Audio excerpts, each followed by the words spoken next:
record to this computer. Okay.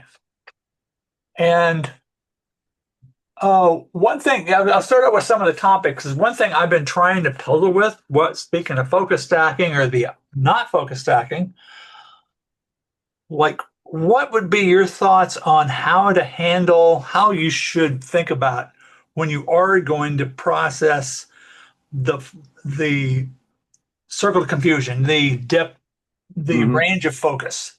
Like for flowers, for example, where would you put that? Because you would think some of the critical elements, like the anthers and so forth, should be in focus, and maybe the surrounding petals wouldn't be. Bees or I should be in focus. Human beings Yeah. or I should be in focus, so forth. And But hopefully the nose too. nose, yes, yeah. I guess it depends how big your nose is. Because if you had a big nose, that maybe that added out of focusness could cause add depth to that. Hmm. But what would your thoughts be? Because I visualize it as do the depth of field be thicker or thinner depending on the aperture, and then you Yeah. could move that plane around, you know, within the scene. Yeah. I mean, this could be interesting because I think because I don't use focus stacking, that means that, I mean, there's probably a point of departure that's very similar in that over time because I'm often looking for very narrow depth of field effects because I'm consciously trying to throw certain things out of focus, but also ideally have things in focus.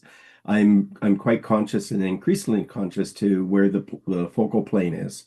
So, depending on how I look at, let's say it is a flower, I'll try to position myself so I'm square to the component of it that I want to kind of be working with from a focus standpoint.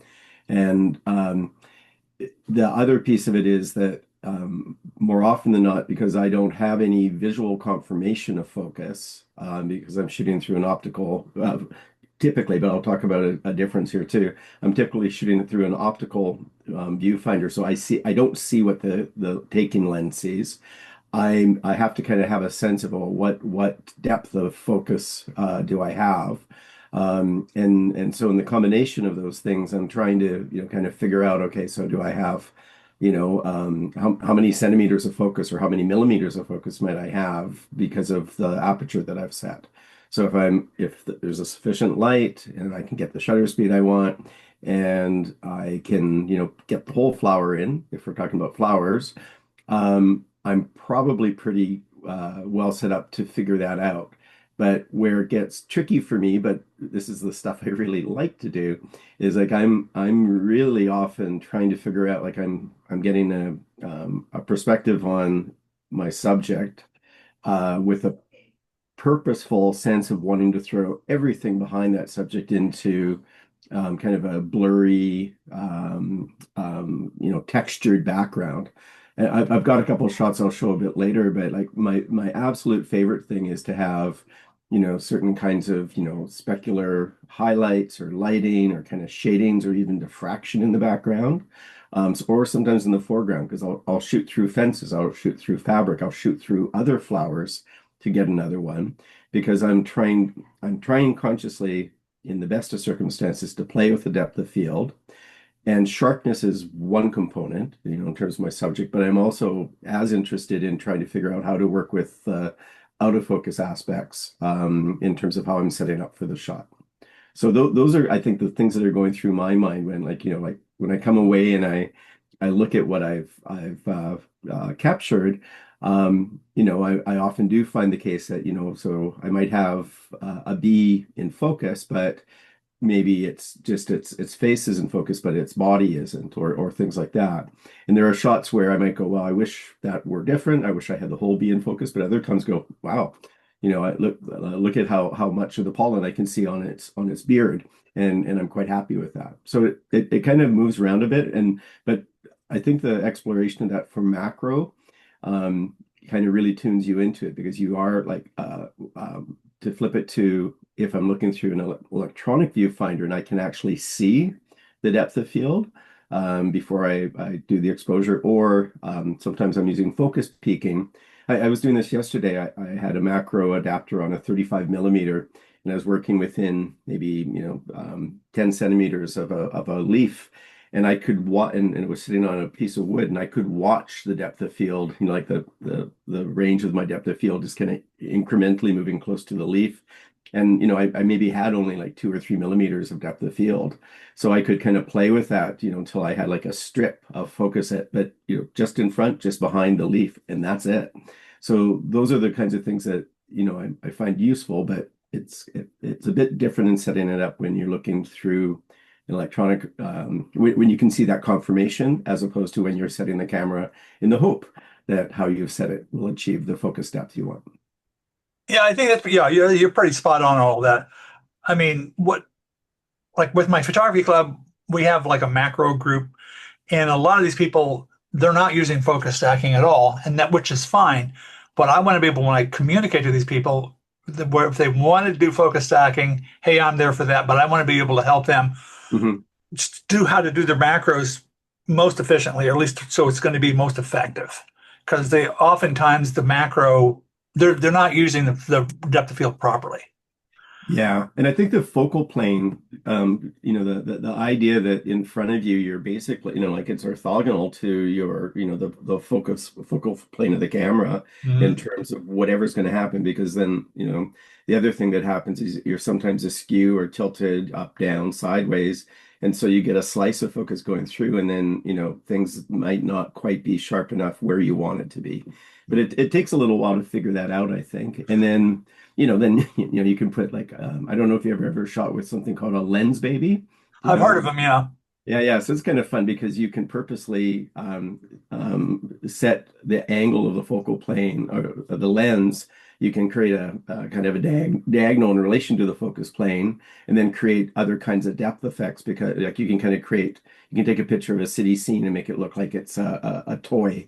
You can do these kind of interesting things because you're doing basically tilt but not shift.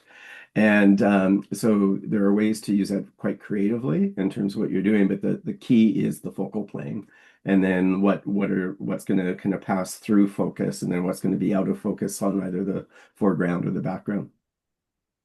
Yeah. And with focus stacking, or when I say if I'm going to shoot something flat, like a wall, Hmm. or if I'm shooting straight down at a rock floor and there's a leaf and I want to try to get that. So no, this seems like no matter how tight the aperture is, say at f16 or something, you're still going to get one end of the image of the wall or the floor out of focus, and the other image Hmm. is the other side's going to because you have to be very careful about it how you have to have the sensor perfectly parallel to that wall in Yeah. order for that to be so, especially when you're up close to something. Architecture, that's another story. You're going to be within that focal plane. But Hmm. and focus, that's where focus stacking comes in with that because you can remedy that. It doesn't take many images uh, to make sure that that floor is all 100% in focus. Same thing with the leaf or something like that. Hmm. But once you get oblique to that, that's where maybe you don't want everything in focus, but you want to know where exactly that focal plane should be.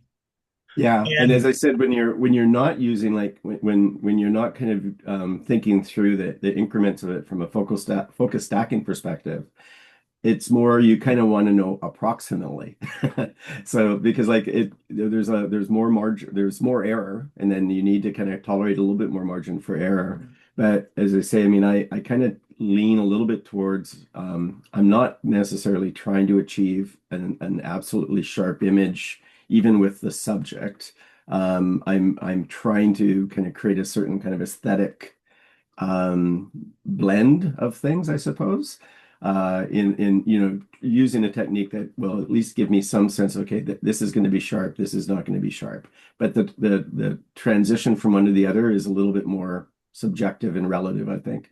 And sometimes I'm quite surprised. I mean, there are times hey there, Jan, glad to see you. Oh, I thought you weren't going to be here.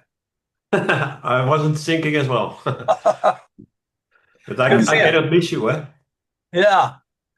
We were talking about tweaking the range of focus to, like with focus stacking, you can keep everything perfect focus. But if you're not going to focus stack, would be the ideal way to make sure that your range of focus and plane of focus and the circle of confusion is all in the right place, front to back. Mhm.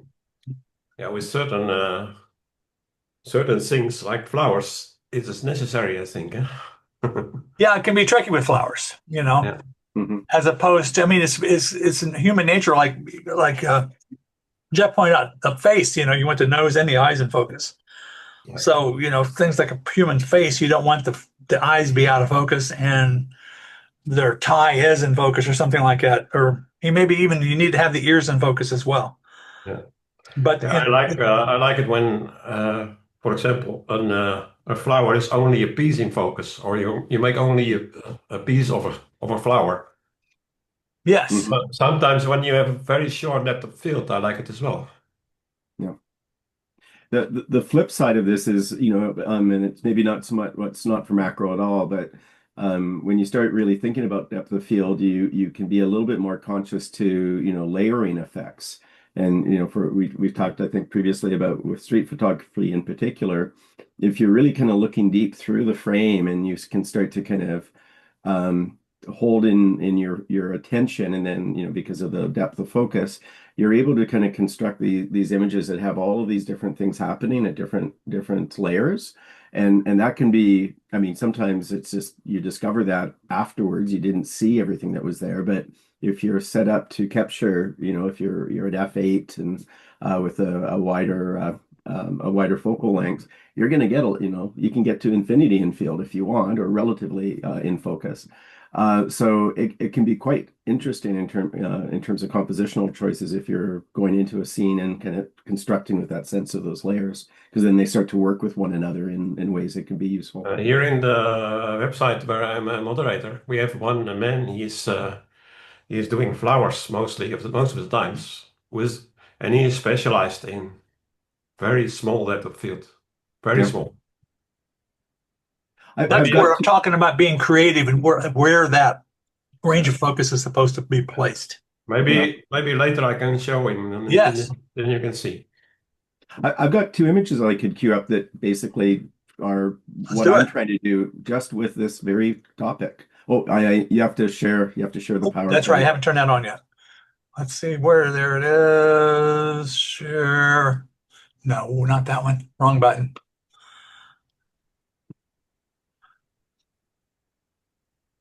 Allow all participants to share screen. Try that. All right, there we go. Here we go. Can you see that? Yeah, Yep. there you go. So there's an example, and again, I've just I actually I did just a little bit on this one, but I wanted that front. I think this is an aster. Yep, that's I an wanted that asteroid. in focus, but I shot this purposely in terms of the framing because I knew that I would only have that top flower in focus. I have another one because I was chasing a bee around on this a little bit, never quite caught him the way I wanted to. Yeah, the But asters aren't out here yet. I noticed up in Washington State there are a lot of asters out there. oh, they're just blooming gloriously right now. But again, what I know when I set up for this is I absolutely know that pretty much everything below is going to be some version of out of focus. And what I like, and I really try to achieve, is I like the fact that the top flower is sufficiently sharp that you can get to details, but the back ones almost look like they're not. I mean, they look more like they've been painted Yeah. because of the blur than it's been shot with a Yeah, kind camera. of impressionistically. Yeah, Yeah. yeah, I think this still works very well with this depth, with this range of focus. Yeah. And here the background is playing a big role as well, huh? I think Well, exactly. And I guess I'm often really trying to do this kind of background. And the next one, I'll show you it's slightly different, but in the sense that for me, like that textured kind of blurred background is as important as the subject. And so looking for things, composing so that you do get specular highlights, composing so you do have other elements that will be kind of in the view, like, I knew that there'd be pink here. I mean, I sometimes will shoot with like yellow flowers in the background. If I'm shooting a purple flower in the front because you're playing with the way the colors will work together. But yeah, so this, I, I was happy with the shot, but I don't think I totally pre-visualize this, but this is the kind Mm. of thing I'm always happy if I get this. Yeah, Here's but another one it's always where going step by step, eh? yeah, yeah, exactly. So here's another one where, again, it's a similar kind of principle. And I purposely lined up because I knew that the dahlia in the background would be a kind of a blurry background for the foreground one. But there's also I'm shooting through some kind of fence here. And so because I'm shooting through a fence and there's a specular highlight, we've got the chain link there. So I like to play with diffraction and diffraction effects in relation to foreground and background components of a shot. Yeah, this works pretty well where you've got your plane of focus. It's intersecting just beyond those first vertical petals in front of the core of the dahlia Hmm. to the very to the opposite side petals from Yeah. that. And here So the foreground is in the foreground there are two leaves. They are not in focus, Hmm. but it's not the problem here because they are not in the way. They are Yeah, and it often can be a problem. And so sometimes I'm trying to, either crop afterwards or frame it because I know that I'm going to have a blurry foreground and it will sometimes work, it sometimes doesn't. But this also shows the limitation of it because if I worked, because again, I'm always doing just with one shot. If I work to try to get that whole flower in focus just through aperture, I'm going to lose the quality of the background, right? It's that's a choice. I can get one or the other. I can't get both. well, though. However, yeah, you got a good point there, especially if you're going to shoot like at f11 or f8. If you shoot at f5.6 and you do focus stacking, that quality of the background will stay there. Well, yeah, but again, because I'm only going to do this with one exposure, Yeah, I do have some constraints internally because with macro I can shoot it at f6 or sorry f5.6 or f8 and still retain this, but more often than not, I'm sometimes shooting at f1 or f1.2, 1.4, and I'm choosing that because I want to create this kind of effect, and but I am trying to do it in one shot. So, again, it's a game of constraints where if I had a number of exposures to fully capture the flower, I could then choose that everything else behind that yeah. was stacked in a way that gave me this. But I want to try to do this in one shot. I don't know anything about flowers photographing, but if you have a if you have a toolbox with things in it like stacking and small depth of fields, then you can do everything. Yeah, yeah. But I have been, I was thinking of our last conversation, and I think I've got pretty good rig set up because I did a bunch of these. I'm using a monopod with a side gimbal, and so I can Oh very yeah. quickly just line up and kind of lean and turn, and pretty, I've got stability down below, and so long as I kind of get myself somewhat steady, I can sway in and out of focus. So it doesn't slow me down too much, which is important for how I want to be moving through something. But it works quite well and it's quite portable. Yeah. But no, again, that's how I kind of look at that in terms of the depth of focus questions you've asked. in I either one can of those two photos you shot, that's if you close one eye, you should be able to get a quasi stereo effect because of your use of the depth of field. Mhm. Yeah, and that's the other thing about depth of field that's so nice is that you get, you can play with depth clues. Yeah, In terms of, like if you shoot through something and you can kind of give a sense of something closer to focus, something less in focus. The eye just will kind of try to figure that out because we kind of do depth perception through our two eyes.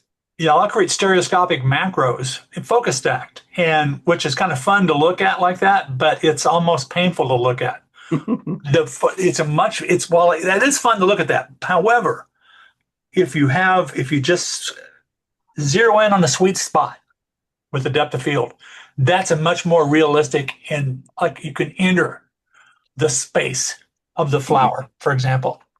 Where the other one is just more like in your face, like clawing at you, Yeah. So it's a much more natural way of going about business. And again, I think you need to be oblique somehow, or where you actually have a lot of depth behind your subject. And one thing I experimented with here just the other day, I've been meaning to do this for a long time. I've got this guy Oh my gosh. I took this out to the garden, and it's 200 to 500 millimeter, and it has a completely different character when especially when you get past 200 millimeter. Yeah. Well, you get With compression effects then. Yeah, but you can get the background. You doesn't get the background doesn't get completely lost since it's already. I don't think I can get any closer than 15 feet to something where it's not out of focus. So you do get a completely different character. Maybe I can share something with mine here. I can show you what I'm talking about. But this Well, might be absurd to try, but it'd be a worthy thing to play with. Throw an extension tube on that because then I you could have. get and because then you could get 7 feet or so. You can. You can actually get. Yeah, you can get closer to it, but it's too wonky. Yeah, you'd be very, very, very narrow sliced. Because I've also got a 200 millimeter fixed, and I put an extension tube off, and that works pretty good as a macro, Hmm. even though it doesn't have great sharpness. Let me find my bridge.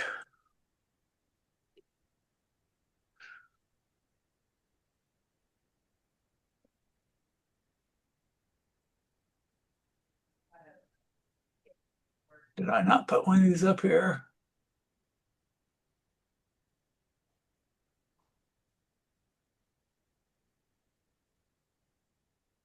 Okay, I lost zoom. Share.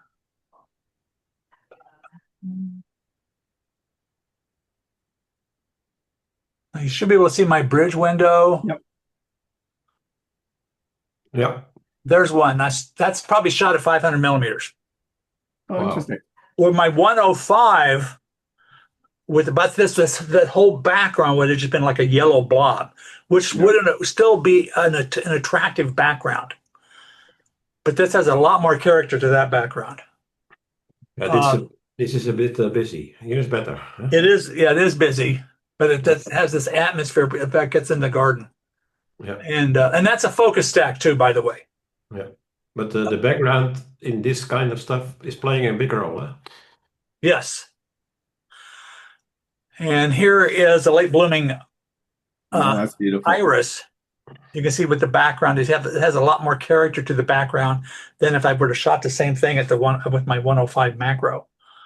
So So if you have a flower, you focus stack it, but it is in the wrong place, then actually you are going to search for another photo or for another place or for another flower. now, what now? What was the question again there, Jan? Uh, if you have a flower with a very bad background, Yeah.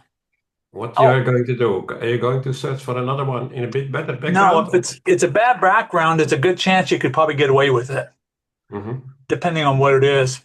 And you mentioned specular highlights, just as an FYI.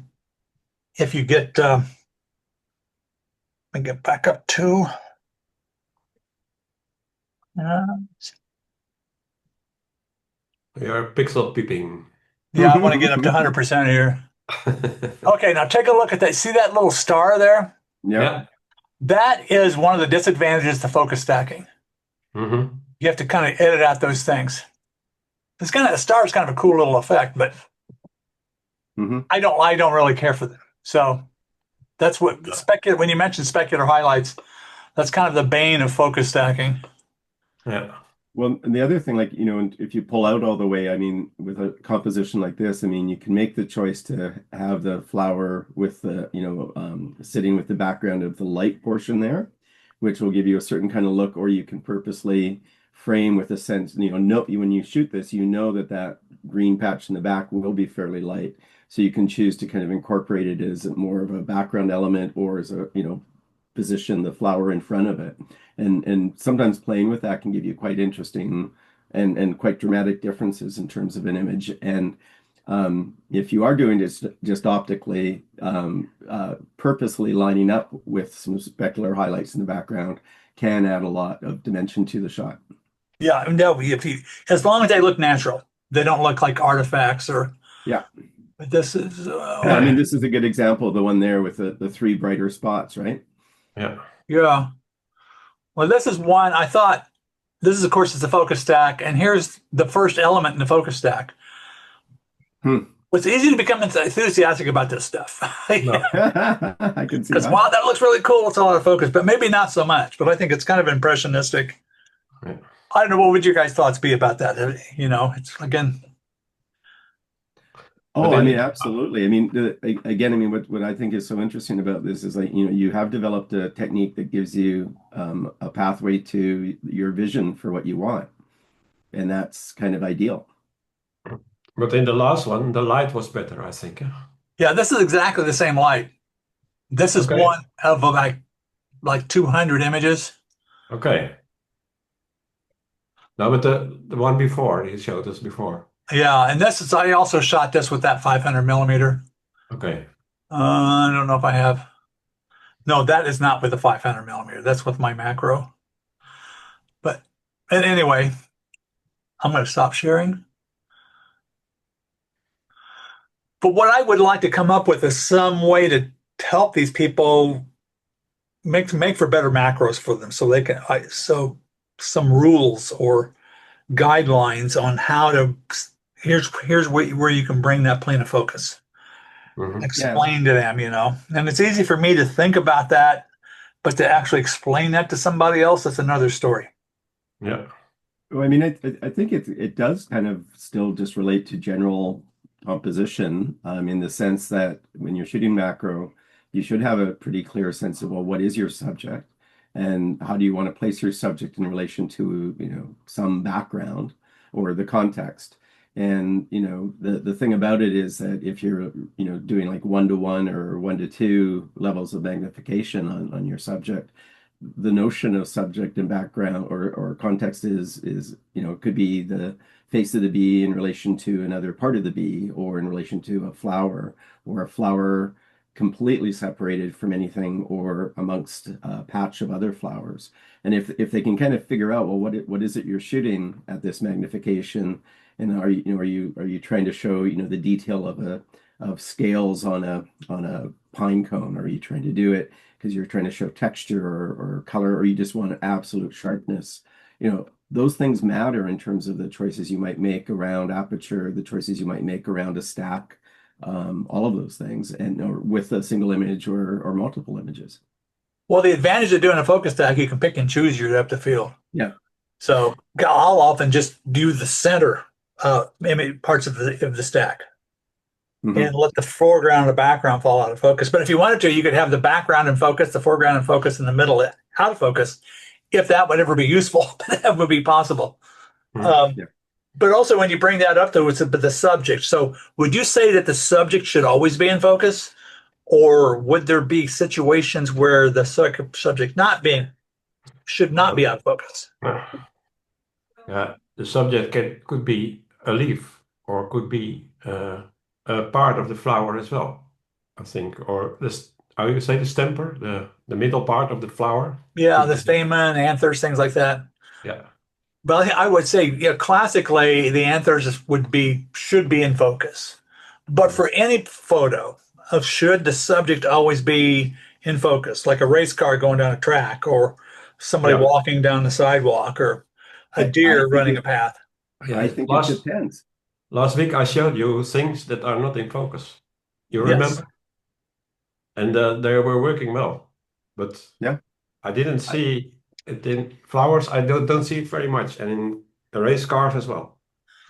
yeah, I But think yeah, it totally depends. And I think there are many reasons, like, and again, it's, photography is subjective. So some of my favorite shots are not necessarily in focus, or not absolutely in focus, but they're enough in focus that they're creating atmosphere. I'll show you an image that I like, but I won't submit it to Weekly because I think it would get torched. Um, yeah, this big one. chicken. So this one. Well, that's Yeah. cool. I don't think Yeah. it Yeah. would get torched. Well, maybe we'll see. Oh, I don't know if we'll see, but again, I have another couple shots of this where the bee, it might be a bee or a hoverfly, I can't quite tell, um, is more in focus, but then it's far, like this one just has the right balance to what I'm appreciating just in terms of dreaminess. Unless I saw this much closer and there's a problems with it, this is an absolutely gorgeous photo. I think so, but I brought this up because so the bee, you could say the bee is the subject, but I could probably say that the bee amongst the aster, or the aster is also maybe the subject, but only the foreground of the aster, and half of its anthers are in focus. Well, the subject, I guess, could be the environment, or something. None that, that's one reason why I'm asking that question. So, Yeah. no, So, like for a shot like that, I think that, and I'll just show you another. I just happen to have a lot of anthers going right now. I'll share one more. Let me get back to the Zoom screen. Um, because anthers and bees are just so awesome. But actually, you say with flowers, you need to have something in focus. Yeah. Oh, yeah, relatively. So there's another, so there's a sharper bee in focus on an anther, and enough of the anther is in focus there, I think. yeah, But they have a very different character to them. yes, absolutely. Um, what? Sometimes I use flash with my shot sometimes, and sometimes Yeah. without the flash, it's a little bit on the dark side, and I use like maybe a 30th or 15th of a second. Sometimes the flash doesn't go off. Yeah. And So this, some of those are kind of interesting with the blurred bee and the flower and stuff. I need to go, now that I think about that, I need to go re-examine those. But yeah. yeah, So this this is is pretty handheld sharp for no flash. and handheld. So, again, I could probably get better and everything, but I'm getting, there's a range of um, latitude for different kinds of shots, more sharp, more detailed, more dreamy. The previous one I showed you is more about the color and the texture than it is about the bee itself. But I go after the shot I showed you before that one quite often. That's the kind of shot I really like. Yeah. Well, and now that I think about it, where I was trying to come up with and answer the question, like, yes, technically the subject should be in focus, but if it's not in focus, there must be a reason for it. And your example, particularly the ones with the bees, with the blurry honeybee, uh, yeah, there's a good reason for it because it pulls in the environment of the aster and the garden or whatever it might be. It's like an impressionistic Yeah. and not just out of focus. The other thing I sometimes like to do, since we're talking about flowers and bees so much, is I kind of like getting into it close enough onto a bee in particular where, like we can't see the way bees see. But to be kind of, if you kind of put the bee in a context where you kind of get a sense of what it's like for the bee to be flying around inside of a whole bunch of flowers or something. So it's more about the bee in its context rather than me looking at the bee. So like sometimes you can do that when you're kind of capturing a bee flying into a bunch of flowers, or you catch it between things or orbiting around flowers and blossoms and such. I kind of like ones like that because it kind of feels like you're, I don't know, it's a bit of a shift of perspective. Or Yeah, I like see. when you show like ants or bugs, in their context again. Sometimes with blades of grass, kind of, and you can see them kind of tunneling into their world, not our world. Well, it is Yeah. our world. Yeah, I've seen some of those National Geographic uh, where they actually look like bees or bugs flying through the weeds and stuff. Yeah. And how in the hell they do that? Yeah, I think there are photographers who make photos of flowers and bees, but not sharp as well. There are. And I would Definitely. say though that the first thing you notice in the photo is that it's out of focus. That's not good. No. You shouldn't think you should think, oh, this is cool. You're not even thinking about whether or not it's in focus. You might just subliminally go, yeah, this isn't sharp, No. but it looks gorgeous like that. Yeah, As opposed to the first thing you think of, oh, this is out of focus. they use it as an artistic effect, I think. Yeah? Mhm. Yeah. If you As want, if I can show you the pictures of this man. I told you. Oh, yes, please. Let me see. Here. Uh, I like that shot with the raindrops when you get a bit of a slow shutter and you catch the streaks of rain as opposed to dots of yeah. rain.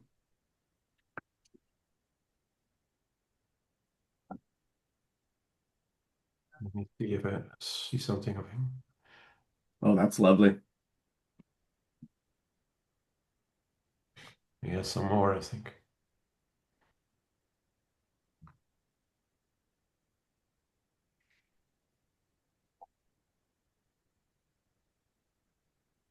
There's a short depth of field as well, huh? Yeah. Well, Okay. he's got the parallel, the camera sensor parallel to the wings, along with the eye of the. And why I always love that coiled up tongue on butterflies. Oh, that's cool. And the eyes, the dots in the eyes is so cool. Let me see if I have some more. Yeah. Wild That carrot. works very well. But you notice the brightest thing in the image, that's the in focus Hmm. uh, parts of the Dara, I believe. It's probably a wild carrot. Well, it's really lovely to go do those kinds of I mean, that one is probably done at sunset, but with light illuminating behind. Looking so good now.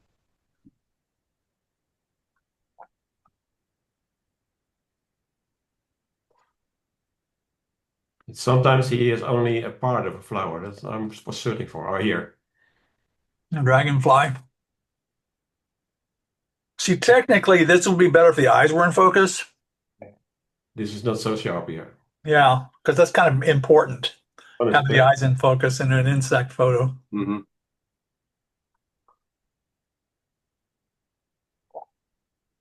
This That is a one's pretty good. depth of field as well, huh? Mm. Yeah. And that's always a problem, trying to get all the wings in focus like this. Yeah, and to get two of them at once. That's sweet. And he is only doing flowers and bees and things like that. And here it's very small as well, huh? Hmm. Can make it bigger. Yeah. If you use a long lens and zoom in, you can really pull that um, depth of field out from relative to the subject. Like if you shot at a 500 millimeter, I don't know what he uses exactly. But, yeah, a bee at 500 millimeters, if you cropped in on that bee, it would look like it's 100% in focus, but you're going to lose a lot of resolution.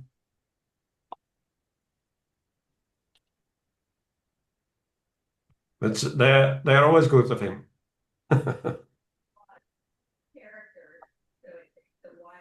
I don't know if I don't think it's sticking here. I don't know.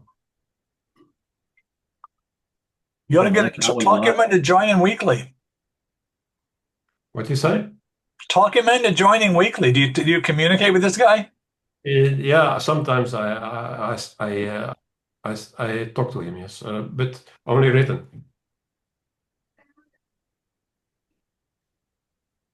This is not totally sharp here. It's only this part is sharp here. That first one you showed with the same flower, it was pretty sharp, and you had the sunlight coming through the little hairs at the bottom of the flower. Sorry, what did you say, Teddy? The first one you saw, I think the same flower. The very first one you showed had sunlight coming from behind the flower itself. The first here. Either the first or one of the first. Yeah, that one there. So I think that was a very nicely balanced. That's a much better photo. I don't really quite care for the use of space in this one. I think it's a little bit too low Yeah. in the frame, but it's a decent shot. I took good advantage of the lighting, and even though there are significant parts of it that are out of focus, the bright area that's in focus kind of pulls that out of the doldrums. Yeah.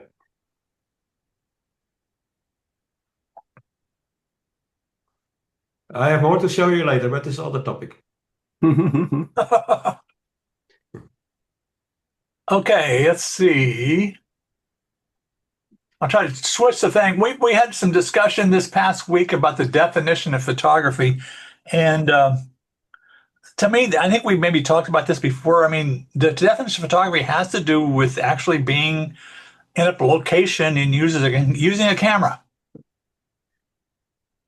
as opposed to somebody's a digital painting.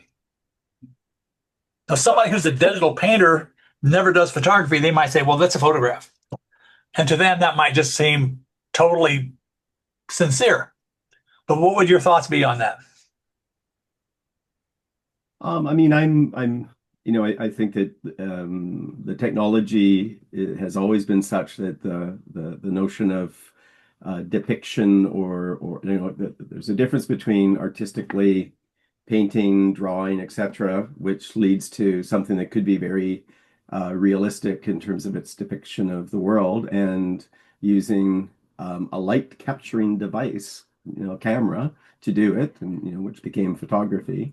And then we're, long down the road of having various ways technology kind of it is technological right from the get-go, and it interposes itself in terms of all the manipulation from the time we capture through the processing to the presentation of anything that we do.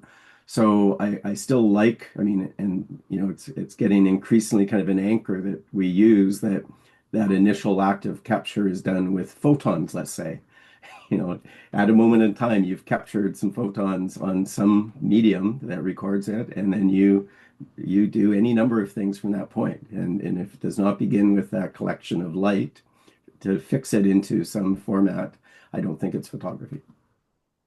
Yeah, well, I would agree with that. I would say that there you have a difference between digital and film, where with sensitometry, when you have the effect of life sensitive material with chemistry, Hmm. where you don't have sensitometry with uh, digital, but you're still dealing with the same thing when you're talking about tonal ranges and so forth, and you're still talking about having your camera in a physical location, pointing it at something, adjusting the dials and so forth to make it come out right, and then making this decisions about what time of day it is, all that kind of stuff, what the sky's like, all these thousands of things you have to consider.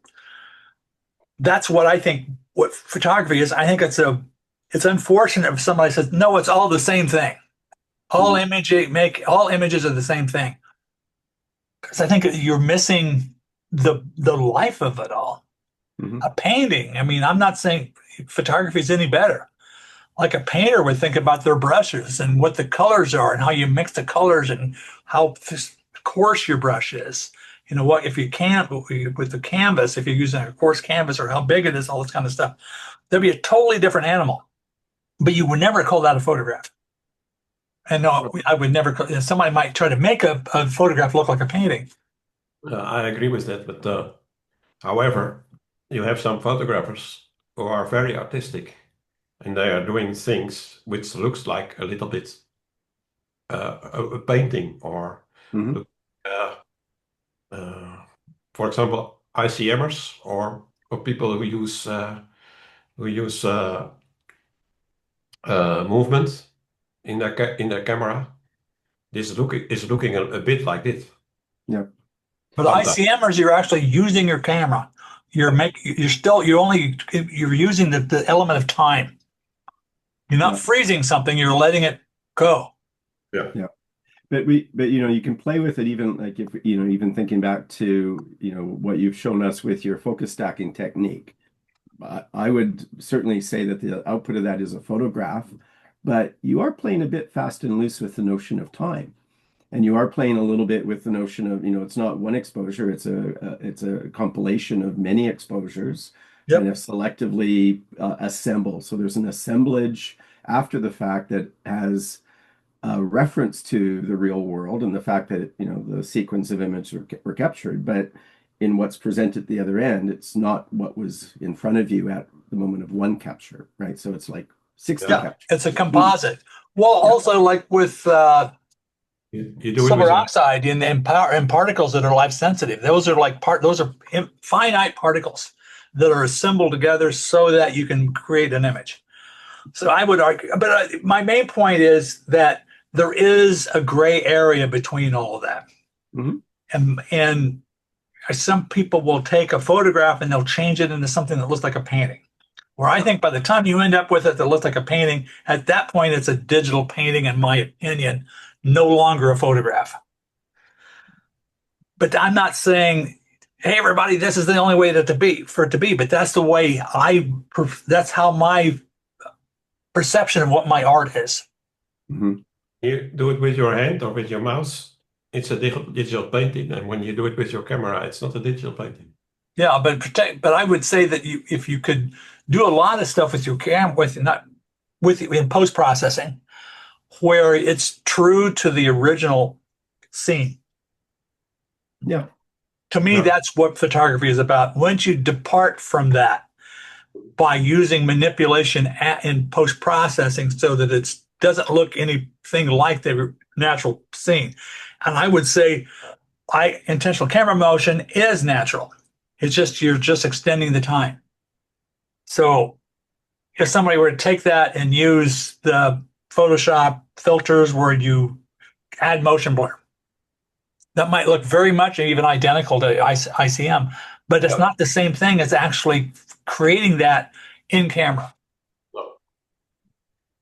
Yeah, I mean, I think it just gets hard to nail down because I think all kinds of stylistic choices are made post-exposure, whether there's one exposure or many.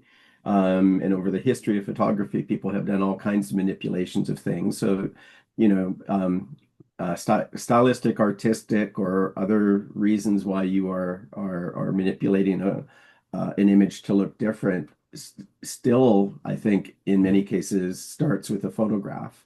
So Andy Warhol, he at some point, part of his artistic statement was taking things that were kind of real worldly and then converting them into kind of pop cultural things, but the reference was back to something that had more of a photographic starting point than a painterly starting point, and then kind of playing with that tension. So I'm kind of happy to live in kind of a current space where there is so much possible creative latitude for people to find their ways. Like even if people are just playing with filters, if it engages them in thinking about creating images, I think that that's a net good. And it's one path of many. Some people are all about absolute verisimilitude and sharpness and everything actually has to be very precise to what they image. And I think there's a lot of skill and Yeah. fastidiousness in terms of achieving that. But that's not the type of photography that a lot of people aspire to. So, we have a huge latitude of range, including things that just, people who will take a positive image and flip it to negative and throw a filter in it and be happy with the results. Still a photograph. Yeah. Well, I would say though that by the time you throw paint on top of something like that, it has become something other than a photograph. And there's nothing wrong with that. Mhm. It's just that somebody insists that this is still a photograph. That's what catches my craw. Okay. I say, go ahead. You've got a beautiful image there, but that doesn't mean it's still a photograph. You've done something else to it. Mhm. Um, I mean, I had a buddy who's a pretty good painter, a landscape painter, and he never does it on scene. He always does it from photos he's taken. Mhm. But that's not a photograph, even though he started with a photograph. So anyway, I don't want to drive too. I just think that there ought to be photographs and there should be digital paintings or illustrations. And I don't understand why somebody who does that stuff, which is equally valid artistically, has to insist that it's still a photograph. Yeah, I mean, and I think some of the edge of this is coming with, of course, all the AI tools and Mhm. the question about, so if, people are often commenting that, well, you could just kind of clean this up and do this other thing and, use the remove tools and such to tighten or make your image more powerful. But for some folks, that means that they can't then, they can't submit it for a juried competition or anything like Right. that. So, as we've discussed before, there are contexts where a photograph needs to be just one thing. It needs to be pretty much out of, what you shot. You can't do any kind of dramatic manipulation of it other than maybe exposure, and that's it. And then, but I think people increasingly with the power of these tools are kind of getting a little bit. I mean, I know I have to kind of be thoughtful about like when will I take something out of an image because I have the ability to, but that's not necessarily a good thing to do. Or when do I manipulate the geometry? Because again, that's creating something that's not the image that I captured, although it's still very photographically true, I suppose. But you know, these are all questions that come up increasingly because of the nature of the tools we have. Yes, and that's what my next topic is. Where would the line be between too much AI or something like that? Like, because yes, I do I correct the geometry frequently. I do focus stacking. I will remove objects. So a lot of people are going to say, well, that's just as fake as the person who's creating digital paintings. Mhm. I agree with you. You I have mean, to, that's where I think that where the discussion ought to be is where is that middle ground? When do we cross the line, or should there be lines even? I agree with you that if you are for a competition, then there need to be rules. But because when Mhm. you don't have rules, then yeah, where's the end? Yeah, I think it's you know some of this I think is agreed upon by a community, and another community might agree upon a different set of rules. But you know, if you're entering something into a group or you know putting something forward as street photography, you shouldn't be taking a bunch of stuff out of it, even if it makes it a better image visually. It should be more of a documentary style, in terms of just being aligned with the genre. Having said that, there are some pretty interesting photographers who, you know, let's drop a T-Rex into this market scene and just, you know, because they're doing it for an artistic purpose, but they are manipulating, you know, the tools they have, including photography, to do something. And I think that kind of changes it, but it can be playful. Or who's the gentleman who joined us a couple times? Was it Richard who does Yes. those beautiful, like he creates these images, but he creates them photographically and then, you know, using composites. You know, it's somewhere in between photograph and Yeah. Totally artistic work. legitimate art form Yeah. and is not inferior to or superior to photography. To me, that takes a lot of skill that goes beyond way beyond photography, though. So for me, I'm likely to explore that because I would end up having to spend so much time with that. What I really want to Mhm. do is spend more time with the photography end of it. And I don't really want to learn that much about the vocabulary and the ins and outs of when that stuff is good compared to stuff that's not so good. But it is fair. I mean, the very first image I think I put into Weekly a long time ago, some folks provided some feedback about, you know, so this image you've presented is clearly a landscape, yet there are some things that you perhaps could improve because from the perspective of people who do landscape photography, here are some weaknesses in what you've presented. You know, and so again, there's a genre, there's a maybe a set of protocols that some people may know about or not know about, or, you know, over time, if you actually pay attention to good landscape photographers, you may kind of get a little bit more of that kind of under your belt, so to speak.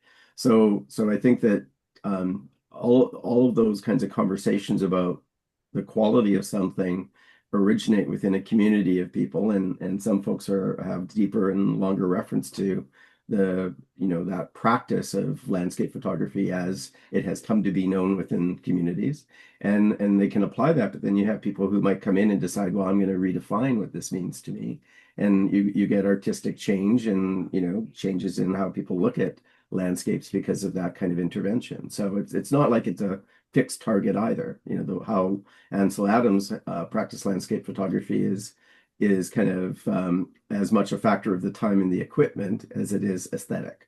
And you know, we might still have people who want to do F-32 as kind of a you know, the rallying cry as a photographer, but then we have a lot of people who will find another pathway in terms of saying what matters to them in doing a landscape. It might have nothing to do with sharpness. Yeah. Well, no, landscape wouldn't necessarily. Well, landscape, though, generally has sort of some unwritten rules, or maybe they are written rules, where your horizon ought to be straight, for example. Where wildlife photography, we have its own set of rules.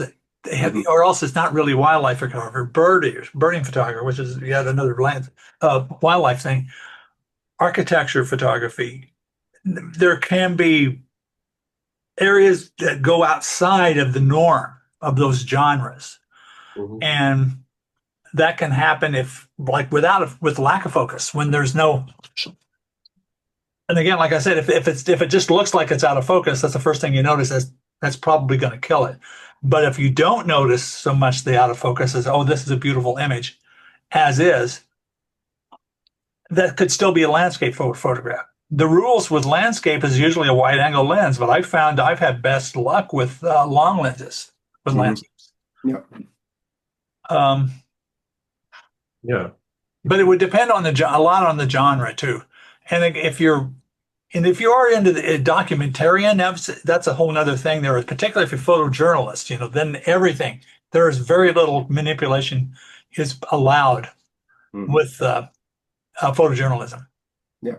But, you've asked the question before about, and it's come up in weekly discussions about, people who are really kind of getting connected to this idea of, this is shot out of the camera with no manipulation. I completely understand why there are people who are kind of more committed to that, because I think, with a range of things that you can do with processing, with all kinds of effects, I think, you have people who are trying to strip it down to, I pressed a shutter, here's the image. And there's kind of focusing on what they get out of the a photographic process, whether it be film or digital, but they're consciously not manipulating it because they want to kind of show what they're getting right out of the camera. And now the camera still introduces variability in that, of course, but I understand that, being kind of an aesthetic badge of honor for some folks. I didn't heavily manipulate this. I did not clean it up. I did not process in all these ways. This is what I shot. So Very artistic to do that, yeah, because nobody is going in that way, and he or she is going in that way, and she shows that it can give good photographs, or yeah. in another way, good photographs. Well, I would say that the problem you run into is with raw images because there's so much information, you end up with a muddy photograph almost every time. You get a Mhm. perfectly great summer day with cumulus clouds and blue skies and green foliage and stuff like that. It's just going to look flat in a raw image. So you have to do a little bit of tweaking in order to make it look realistic. Now, if you're lucky, yeah, maybe it is going to be just fine, but I think that's you just got to be lucky with that. It doesn't mean you have to go into the deep end of Photoshop either. No, and I guess I'm not really speaking to the quality in any way, because you're absolutely right. But again, I think some people make these kinds of choices in response to things. So, a lot of folks are perhaps they're tired of looking at photographs with a bunch of filters. So these are my photos without anything, right? This is straight out of the camera. And it could be that they could improve the exposure. They could do a lot of things to make it a better image by a few simple steps, but that's maybe kind of moving against the aesthetic that they're going for. Yeah, well, again, like I've said before, that's the only real true way of doing that is slide photography, transparencies, because it's either good or it's bad. Mhm. And with photography, all along with me and most other photographers, there's more to it than just the camera. Yeah. You're either going to let the lab do the work for you or you're going to do it in a dark room. So you're still going to have to put some work into it. Yeah, and sometimes it's a combination of Yeah, doing in the field and doing it afterwards. Huh? yeah. Which to me, that's the whole joy of it. I mean, I think just getting it out of the camera and saying, here's the photo, that can work. But I think it's risky. And you're limiting significantly what your potential is for what you're doing. And without it, and you could just use just a minimal part of processing, post-processing skills to improve all of your images significantly. Mhm. Just From increasing exposure, raising the contrast, opening yeah, the shadows, pulling down the highlights just a bit, just a couple of odds and ends, and then you can make it look more natural. Yeah. yeah. But I think from a just to learn the skill of exposure, or how to take a good picture, it's a good, as much as possible, you should try to get it right in the camera Yeah, and develop a sensibility to how to do that. And then absolutely you can continue to refine, but I think it's a good constraint for people to kind of work with to learn how to do exposure because they've learned how to do exposure. yeah, especially for beginners. Yeah. You can't just point your camera at it and hope it's going to work out. You need to have some basic understanding of it. Otherwise, if you're not interested in that, why don't you do something else for as a hobby? But going back to the in between, the gray area. where some people will say, I'll never touch my photographs that come out of the camera. And then you'll have the other end of it where you're going to add Tyrannosaurus Rexes and unicorns in it, So where, the area that's the gray areas where I'm talking about, where it's going on with that. I mean, I'm not talking about photojournalism so much But because what I want is, all I care about is the image. if you tell me every flower has to be sharp, then I don't agree. Yes, I agree. I agree with that too. I tend to, since I'm a colossal nerd, like I frequently point out, so I love to do focus stacking.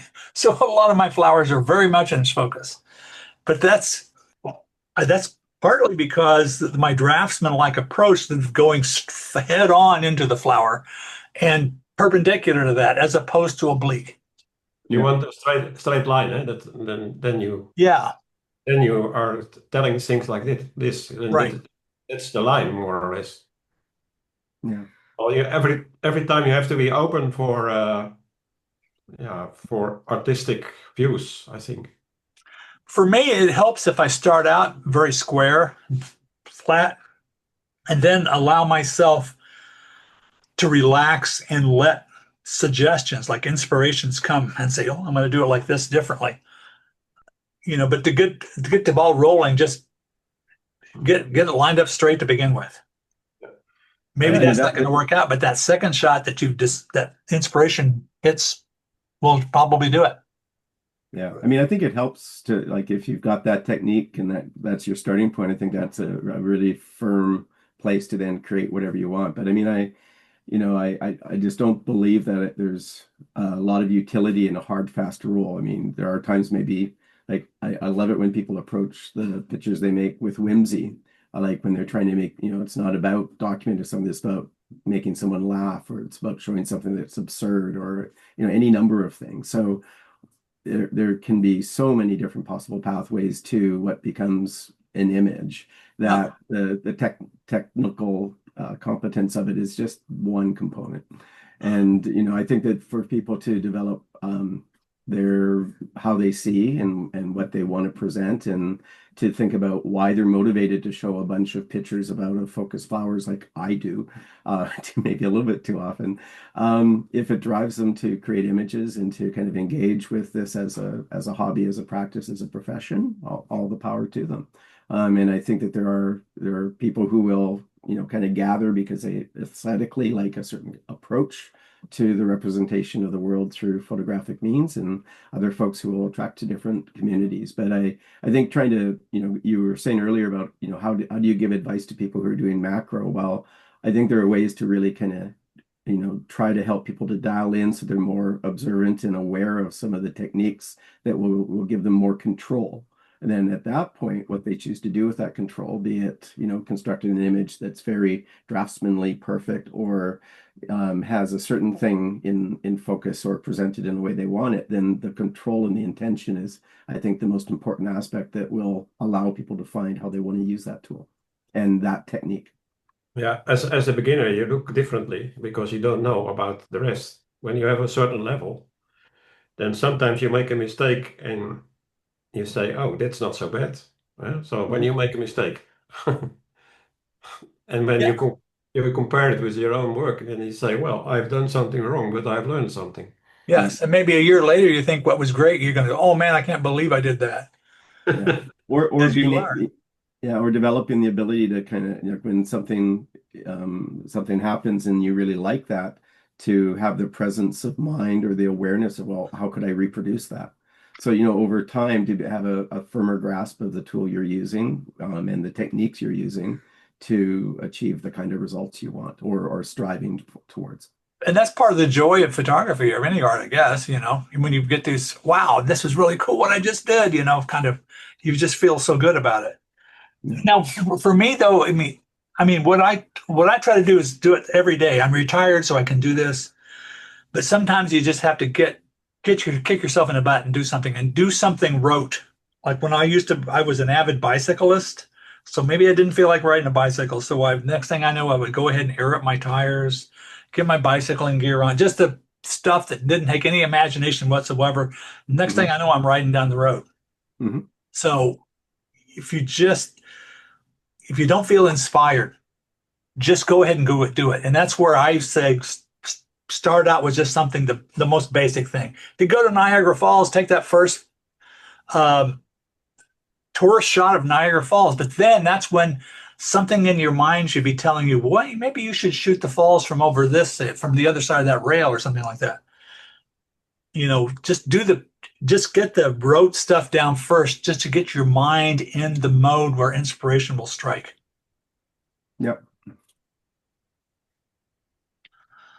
And anyway, though, the difference between too much, I think we were never going to come up with that, but maybe I could come up with a list, or somebody else could come up with a list as well, of where will be the dividing line. Maybe use a spectrum, like a line from pure photography to totally artificial, and where those milestones are.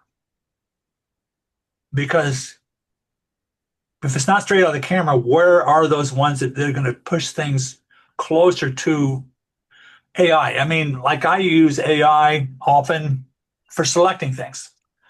Is that really AI photography? At Mhm. what point is that stuff just a useful tool, or is it actually creating the image? Yeah. It's creating delete noise is as well. Yeah. Yeah. Like where are those when, I mean, Yeah. And some I of that think stuff you can do it yourself without the AI stuff, but it's more painstaking. It takes you a long yeah. time.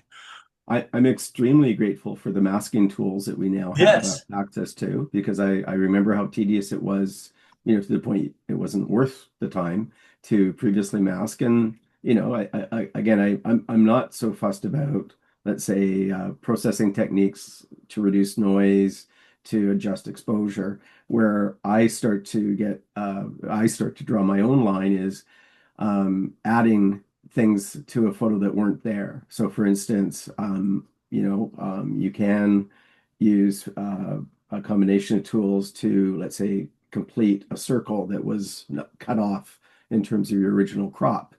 And that's going to maybe make a slightly stronger image because that circle is complete. But over time, if you keep, that's a line that starts getting into something that I think could be a little bit more problematic in terms of it being my photo. And maybe it's only 80% of it now that was my photo, and there's this whole strip at the bottom that's stuff that I've now had the computer generate that's not my photo. But it does mean then, if I ever wanted to put that forward as my photo, I'd be a bit nervous about it, because, well, yeah, there's this part here that wasn't there, that's been added by Photoshop, or some such thing. So I still go back to this idea that, if I look at a photo and, that one section was cropped out, well, or it's not in the frame, maybe I think about that the next time I take a shot, and I make sure it's in the frame in my initial composition. So I think compositional correction to add things is potentially problematic, maybe sometimes pretty harmless, but potentially problematic when you're adding elements within a frame, including people and such, or even, like, is it a problem if you take people out of an image?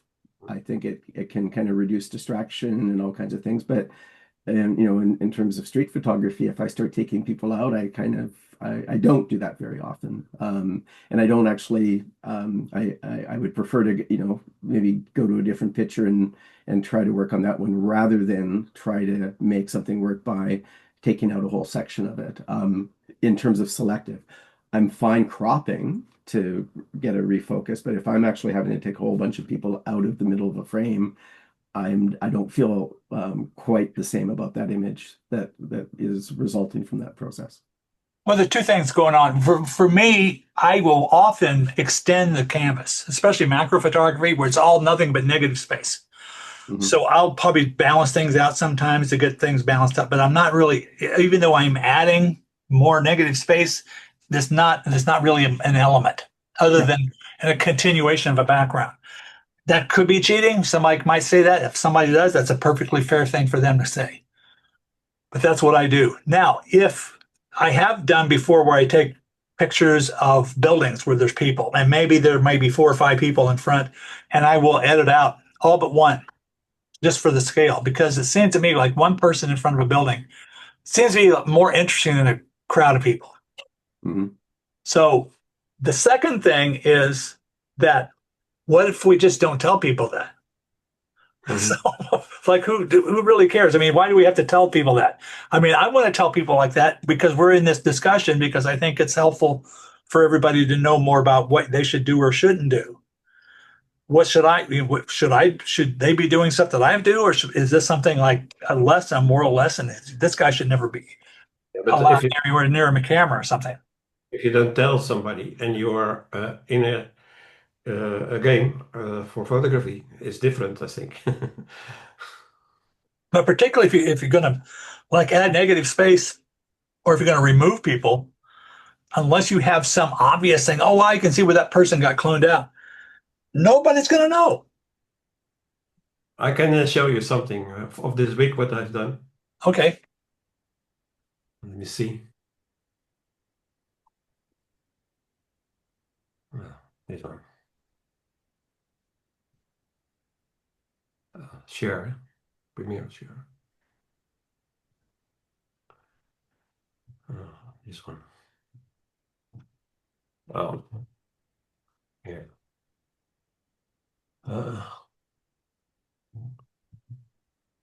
Uh, Actually, I have seen photographs of this man last week. He is Mhm. making photographs not totally sharp. I have a photo of him here. This one, for example.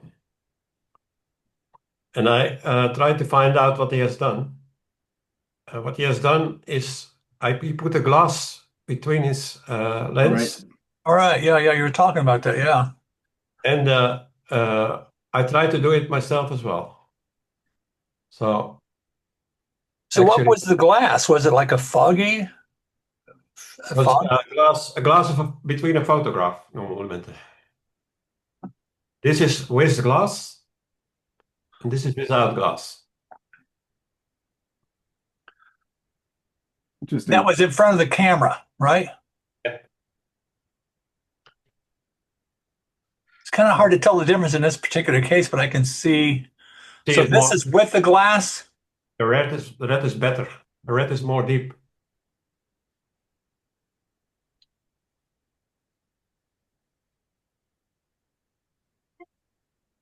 Now And you're doing always handheld, right? no, I've done it with the tripods. And actually, uh, I've tried this to work it out by editing this one, and there has happened two things. I shove the the layer a bit. You can see him two times, Right. and then I did a little bit of shoving pixels as well. That he is doing. It's not working like he is doing, but this is my first experience with this. So actually, there are three things: a glass behind between the camera, uh, shoving the layer, and shoving the pixels. So this is doing here, Hmm. and actually the photograph is sharp.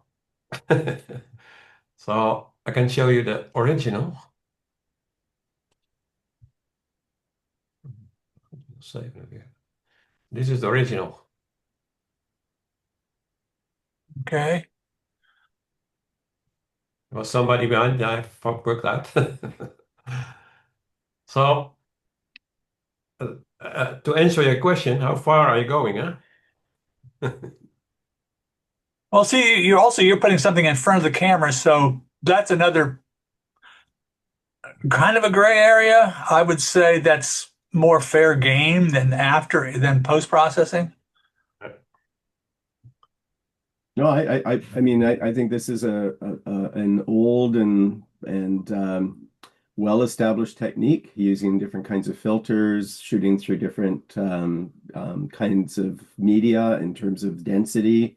Shooting through a lens that has, Vaseline on it for portraits. Like all of these things are techniques to, again, I think that you're doing something to create an intentional effect, and then you're modifying the approach to get closer to what you Yeah. want. So I think that Actually, that's I'm very working creative. working against the rules of photography because I'm making something which is sharp. I make it not sharp. Yeah. Yeah, it's kind of it's counterproductive, you would think. Uh, there's a term, I can't, if I'm trying to remember the exact term, it's like a dirty foreground. And that's where you would apply like a piece of glass with stuff, smudges on it and things like that. And I've seen pictures of people using this where you would have like a stick attached to your lens with plants or something like that, or a flower in front of the camera. So wherever you point it, that flower is going to be in the lower left-hand corner of the photograph, but out of Yeah. focus. That would be one of those dirty foregrounds.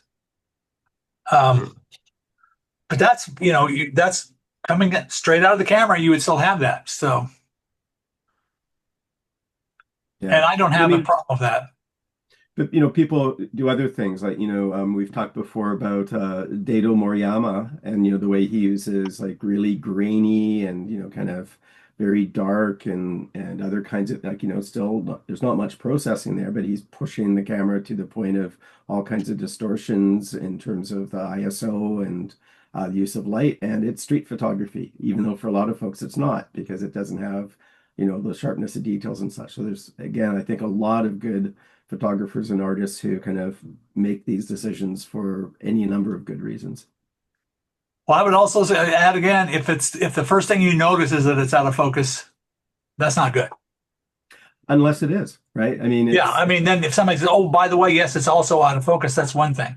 Same thing with vignettes. If the first thing you notice about a photograph is the vignette, that the vignette's too heavy. So unless you're back in the 1970s or something. Too heavy, is not good. So, okay, where was we? Okay, Like here's one. it's Here's a easy to topic. vignette software. yeah, or Minimalism. just through the lens. Yeah, well, yeah, through the lens. Yeah, I probably ought to play around with that some myself. And I mean, we got this garden with like 300 dahlias and other stuff. I want to do stuff besides flower photography. I want to do architecture and all this other kind of crap. But I mean, this garden is just like calling my name every morning. So what would an architectural shot of a dahlia look like for you, right? So like get to the structure of the dahlia and kind of, give yourself a framing. So how would you shoot this architecturally? Yes. Yeah. Well, you think about the structure, I mean, the symmetry. Uh, you start to wonder what are the similarities between Yeah. those. Well, and that's Uh, sometimes why I like to shoot. I often shoot flowers in black and white because then you kind of throw the color away and yep. you're dealing with gradations and structure. That's something I need to play with more too, by the way. I just haven't, I never, it doesn't occur to me unless somebody Yeah. like you comes up and brings it up. Or you can, with both leaf structure and then the positioning of leaves within a structure can be really fascinating. Or, Oh, the yeah. veins on leaves can be Yeah. fascinating. Especially the leaves because of all the veins and stuff like that. Yeah. And I've got quite a few photographs, black and white photographs of leaf veins. But also on that would be, I'm just talking about minimalism. What would your guys' thoughts be on minimalism in general? Do you like it? Do you use it? I think it's great to like again, I think there's a kind of a principle of minimalism that it's kind of useful to think about what's in your frame and not have things that are distracting in the frame. But I think that there's also kind of a real what's the word I'm looking for? There's a real quality to some folks who have the ability to, with very simple amounts of detail or what they do capture, can convey enormously powerful images. So I love some of the folks who are, Paulo is so good at this, right? Some of the stuff that he shows are these like wonderful details and just like a shadow of an object. And, it's really like if you take the time to you take the time to see what's there, you start to realize the intricacy within some of this. Or um, who was it that just did the water lilies a week or two ago? Just very beautiful, kind of balanced but very simple water lilies. And like, again, I kind of appreciate stuff that's like that because I don't know, it just seems a bit more poetic. It seems a little bit more balanced. It can be quite visually interesting without a lot of detail. Yeah, Jan, I would say some of your photographs are minimalistic. What would you say about that? Yeah, other people say that I'm doing too much in my picture. Well, I like how you responded to one of my images, Jan. You said, "I think you're betting on too many horses here." Always, That wasn't minimalistic. I heard some people say you always try to do everything inside. Why don't you make a choice? Yeah, but it's good advice, right? Here, let me show you one that I think is minimalistic. And I shot this because I was thinking of Paolo. This is just yesterday, actually. And maybe it is, maybe it isn't minimalistic.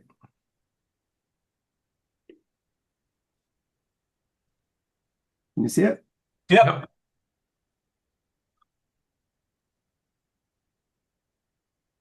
Oh, and by the way, this is straight out of the camera. I haven't even done anything with this yet. I just pulled this up.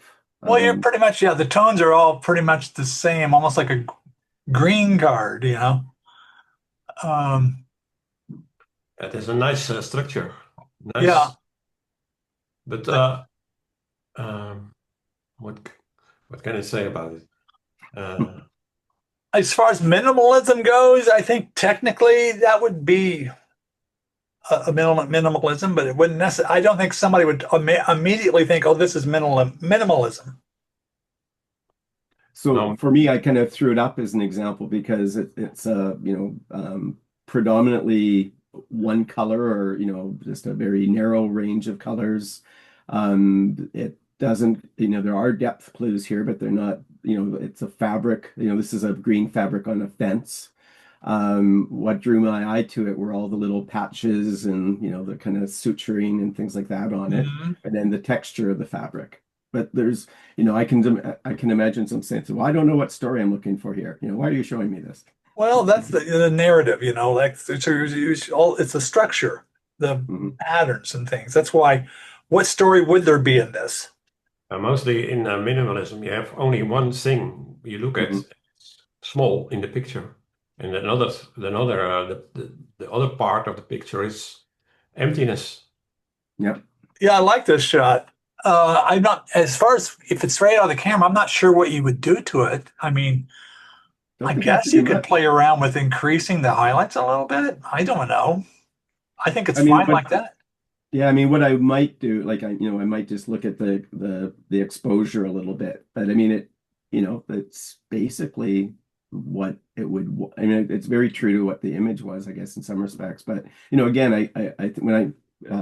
when you were asking about minimalism, I think it is kind of trying to narrow your viewer's attention to maybe a limited set of elements or objects or something. And it can be done through light, it can be done through texture, it can be done through tonality. There's lots of ways to do it. It can be done through negative space. Like that's a really way in, you have one thing surrounded by, nothing. So through isolation in a frame, it can be done through high key, low key. I know, is it F4A, 4.8? Well, it looks like a good sharp. It looks like you got good sharpness throughout. So that's one thing I was talking about earlier. If your sensor isn't perfectly parallel with your subject, Yeah. in this case, one corner is going to be out of focus and the other one's going to be in focus or something like that. So this looks pretty sharp throughout. That's And, good. and it's only, yeah, mostly one color, mostly green. Yeah, so as I was walking by this fence, I probably took like 5 or 6 different images. So I have some different ones. But again, what drew me to it was a totally flat surface that had ruptures in it, that had rips in it, that had some different colors laid over it from previous graffiti that someone's tried to clean off and things like that. Now Yeah. I also know, because I know the spot, that the fence is the site of a building that was torn down because it was on fire and some folks died in that fire. So this is also something in the neighborhood that's both there's a lot of memorial stuff near it, and then it's also kind of a place that's it's a soon to be reconstructed space. So there's a whole bunch of stuff behind that isn't conveyed in the image, but I knew it when I was taking this because I know this neighborhood. Yeah, that's a good shot. I think that's a good shot. And I think it's, when you do that, when you discover something like it's nothing, but you're all of a sudden you discover that there's art there. And that's a thrill. to me when that happens. Yeah. But my long-suffering partner, often will kind of look back when I'm taking a picture of something and like, what the hell is he taking a picture? Yeah, I can hear that as well. Yeah, and sometimes it doesn't work though, but you got to try it anyway. Otherwise, hey, you're never going to get it. So, but minimalism, and I did this, and I would go so far to say that there's a process called reductionism. I don't know if that's an official term for this or not, where you start to reduce things, hopefully with your camera. I mean, whenever you point your camera at something, you're reducing everything else, into Yeah. what's going to be shown on in your viewfinder. Um, but as you reduce other elements, you zoom in on something, walk closer to it, you reduce more and more elements. Use the process of reductionism to get down to the core, the Yeah. simple, the spirit of the image. And that could be a landscape where you have a graceful hill with the one tree on the side, but it could be also, the fence, what you just saw with the fence. But you're zeroing in on, you're removing other things Hmm. with your camera in camera. Of course, you could still do some cropping after the fact, but I think the process of reductionism is how you can go about that. I mean, otherwise you have to think about it. You can't always be. It's not always going to be minimalistic the first time you look at it. You have to actually consciously go, okay, I'm going to move it closer to something to get that's more simple, basic. This is with all the photographs you are making with a plan. Eh? It's not Yeah. always in one time. So sometimes you have to do 2 months, work 2 months before you start to grow. But I would say you're not likely. I mean, you could by luck point your camera at a place and go, "Wow, this is a great minimalistic photo." It's probably not going to happen like that because you Hmm. have to do some adjustment in camera by getting closer to something, to putting it at a different angle or whatever. Well, So I think I've mentioned this before. One thing that's often really nice to do, and in nature, in like a forest or garden walk, but also just in an urban walk, if you spend part of a day, shooting in the streets and you're doing kind of street or other kind of architectural photography, throw a macro lens on and then just start looking for detail. And, in some respects, that reduction to maybe something that's closer, something that's kind of more limited, and you're having to get, you're working at a matter of inches rather than feet. That for me, I find it's now I'm doing a whole different thing, and it can lead to a lot of kind of just creative attention to what's in your environment. So, sometimes, especially if I'm visiting a new city, I might start off with a wider angle lens, and then at some point in time, I might be haunting entryways, taking pictures of some, the doorknobs or the hardware and stuff, yeah, because that's often very particular and very distinctive, and also showing, weathering and peeling paint, those kinds of things. Like when you get into the macro details of a scene, you're already moving in a more minimalistic way, but then a flip happens often where you start to see there's this enormous amount of detail and subtlety within the macro space as well. So, it can flip from minimalistic to something else as you go. But I think it's a really useful exercise in terms of developing what's there to be seen as you walk through a space. yeah. Yes, with and the guy that runs our macro meetings, I've talked to him about. We've talked about because people do photo outings. We all get together and shoot pictures. In downtown Bloomington, we'll do that. We'll take architecture, the courthouse, whatever else we want to take pictures of. And we were talking about actually doing that with macros, going Mhm. downtown Bloomington and to get macro lenses and see what we can find. Just walking down the street with macros, because you usually don't think about that. You're setting yourself up at home or in a garden or somewhere like that, instead of in a city to look for macros.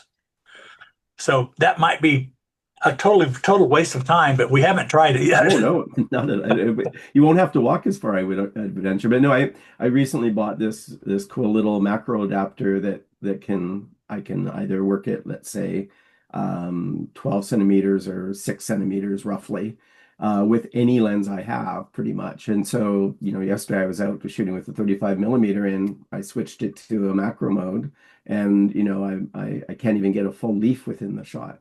And just to have that flexibility to play around with those different ways of seeing through a lens is, I just find it, I mean, it gives you additional options, but I find it's kind of a really creatively engaging.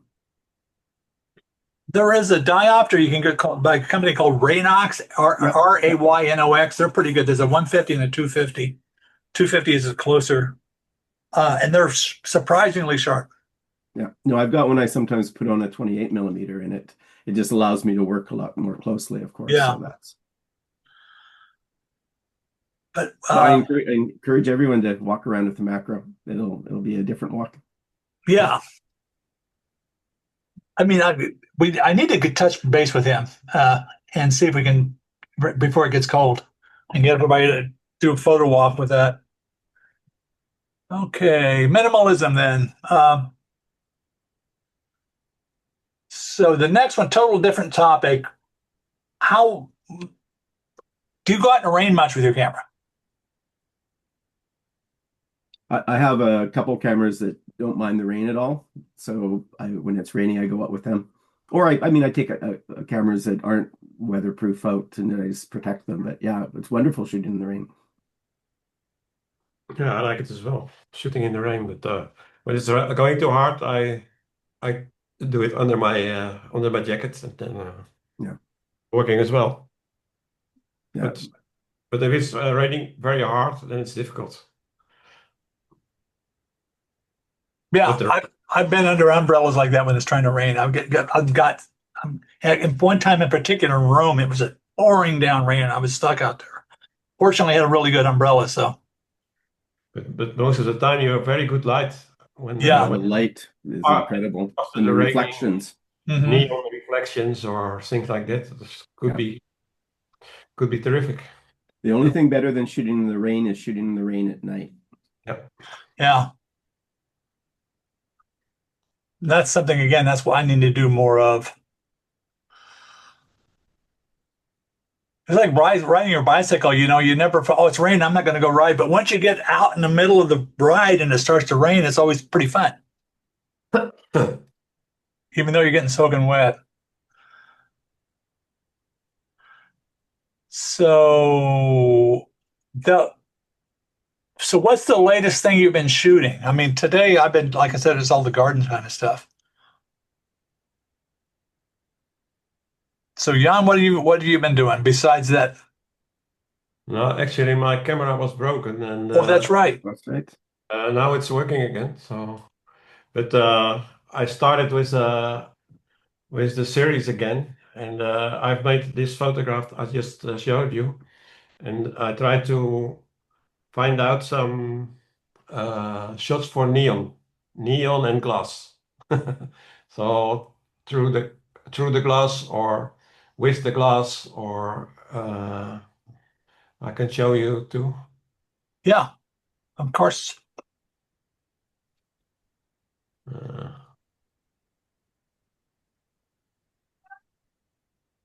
Infinity. There.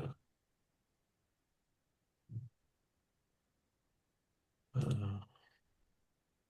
Looks like it's coming through.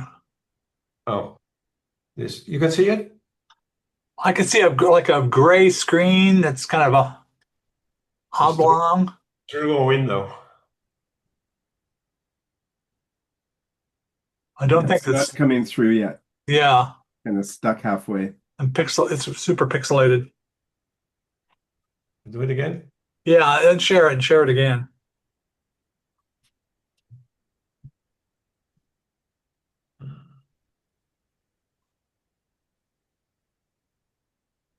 I'm glad you had a fast turnaround on your camera repair.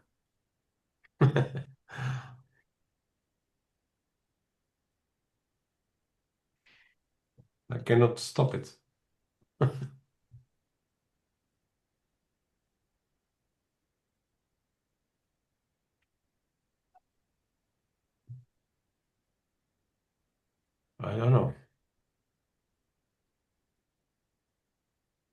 I think it's fixed. My screen is fixed.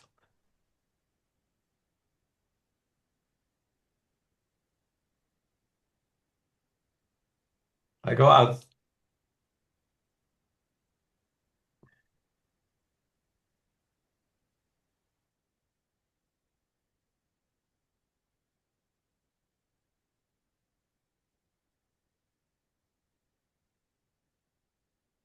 I think you're having trouble with your internet there, Jan, if you can even hear us. Yeah, you're frozen.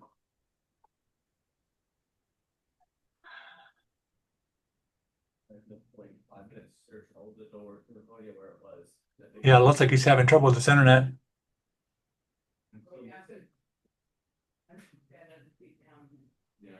But I still need to process all my stuff out in the Northwest. I mean, apparently dahlias are a big deal out there. Yeah, and I mean this time of year they're going really quite furiously, which is lovely. So, and they're already, I think they've peaked. So we're already kind of moving beyond into other things now. Yeah, so I think you're about ahead of us on that, probably because of the latitude, possibly. Yeah. We're about 39 degrees north latitude. Oh, Jan's coming back. My screen. There he is. Yeah, we try it again.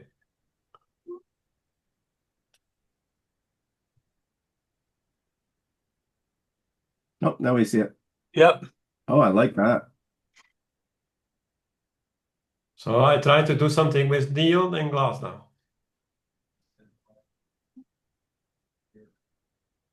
No, that's very nice. It's Yeah. it's difficult because it's always black. It's grainy. What To ISO are you shooting at here? and the flower is heavy light, so you Hmm. always have too much light. Yeah. So there was a yeah, how do you say that? Uh,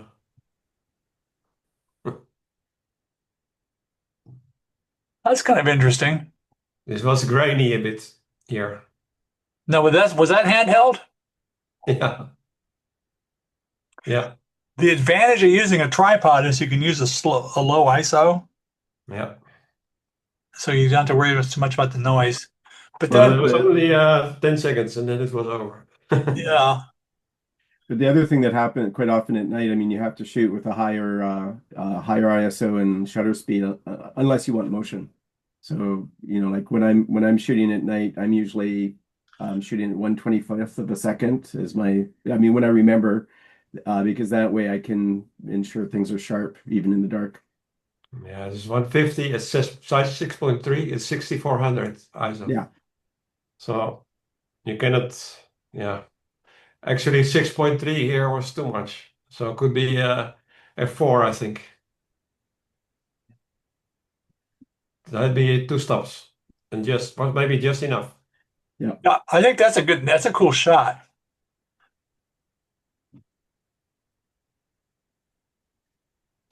So, and the other one was this one If it were my shot, I would clone out the vertical white post in the background. in the background. Oh, Yeah, no, the previous the one. vertical This pipes or one. whatever Oh, those yeah, are. yeah, yeah. I've, Oh, I've done that in the other one because I made another one as well, I think.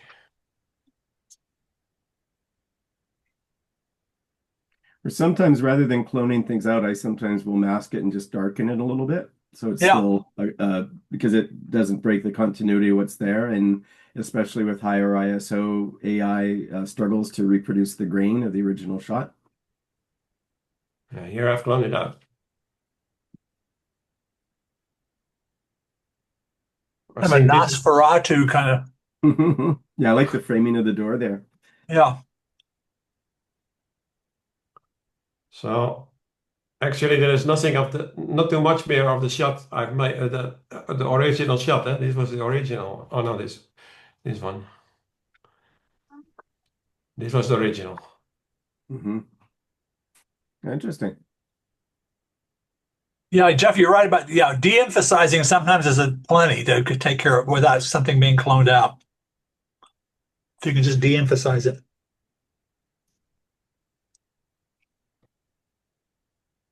So And especially with things that are in shadow, it's easier. When you do it with things that are blown with highlights, you just turn it gray, which is Yep. not a good thing. yeah, and it started with another series, but this is not ready yet. So, Well, that's interesting. A boathouse. yeah, There's been some high water there. this is the original. This one didn't work on it. This is a box for ice cream, I think. And this one, I like shooting along waterfronts in part because the buildings are usually like they go through a lot and there's always like a lot of like detritus and water damage and erosion and other things in those areas.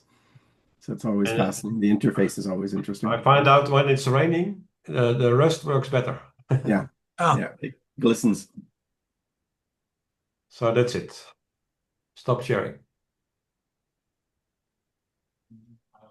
So I've done that too much this week. And What about you, Teddy? the camera is working again, and it was guaranteed I didn't pay anything. Oh, what nice. was wrong with it to begin with? Yeah, the release button of the lens was broken. Hmm. So if uh, if I didn't care, then my lens fell off. Oh gosh. Yeah. So that needed to me to repair because it was too risky. I can share a couple things here. I want to go with this And one. yesterday I was sick as well. So Oh, you're sick. Oh, that's too bad. yeah, Man, I think that I got back in May, I ended up with COVID, man. I wasn't super sick, but I had just terrible fatigue for like 3 weeks. Can you see that?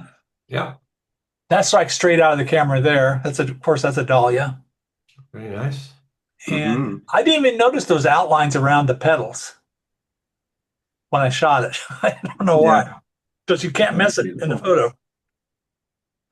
But there you can see what that 105 does with the background. Hmm. And here's the stack itself. I haven't even looked at any of these. Let's see what's the next one. Oh, there's another one. Oh, I like that. That's a good example with the light that you were talking about earlier Yeah. underneath that. Yeah. Yeah, I tried to deliberately position it for that red, the other dahlia in the background to be in there. And then, of course, you had the little purple flowers and other things, so forth. Hmm. And these are all with the 105.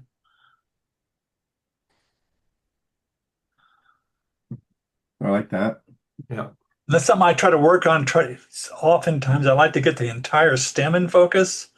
Sometimes it's good to have the stem not in focus, so it kind of trails off into nowhere. But I thought in this case with this arc, it worked pretty good. And of course, you get the cobwebs too, always kind of add some atmosphere.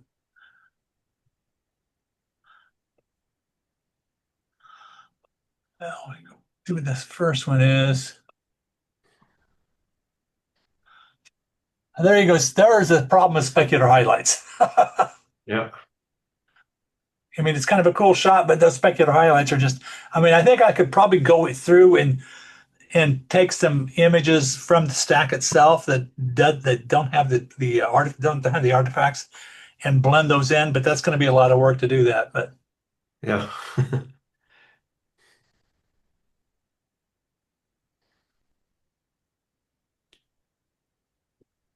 it's not quite as bad. But I was hoping to get that beard a little bit more in the shot, and it's not as noticeable.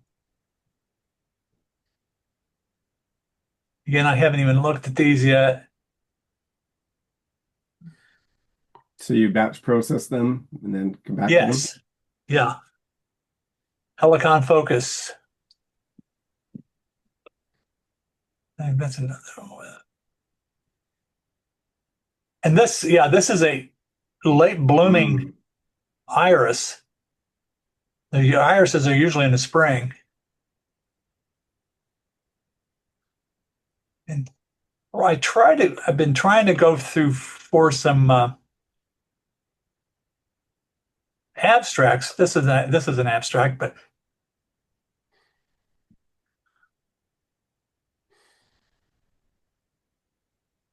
I don't know if I had got one like this.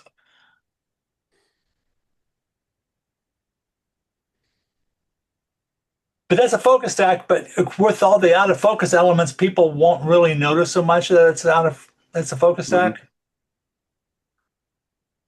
And the photos that I shot today are in these three folders, and I was working on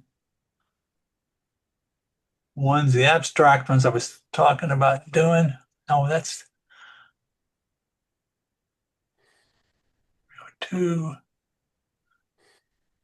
Yeah, I was looking for stuff like this Mhm. because this is a focus stack that's not stacked yet, but you can just trying to get some detail in when it's all put together at all, and that could be an individual image would still work, Mhm. but I want to see what part the whole thing is in focus, or can I just use part of it to be in focus and so forth? You can see all these here that I've got along those lines. Hopefully they would be abstract like. I learned that abstract means not anything real at all. So it can't be even a little bit real. Um, so that's why I use the term abstract like.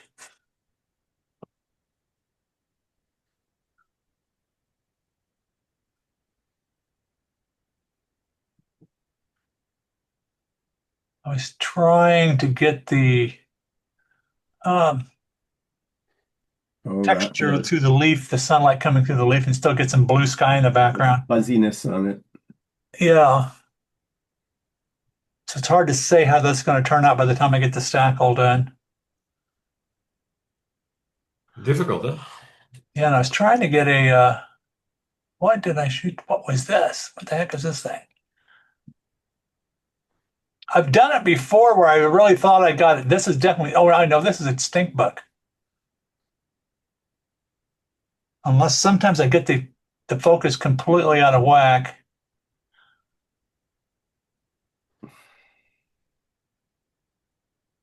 I've done that where I focus too soon. Oh, anyway, I don't have to go through that one.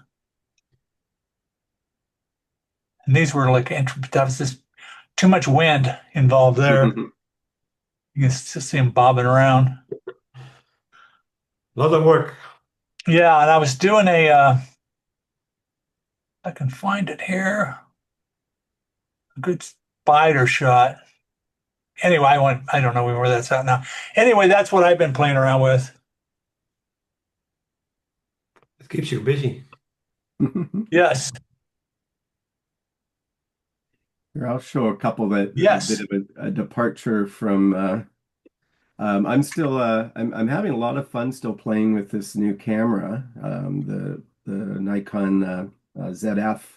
I'm just using it with the manual lenses I've got, but it's just working fine. I am not prompted to buy any lenses for it right now. Oh, that's pretty cool. Yeah, so I'm going to lots of shows. I was at I'll show a couple of shows and then maybe one flower. But this guy was right in front of me and it was fine and I was able to work around it. But then I realized at one point when he kept putting these glasses on his head that, oh, I have a lens there.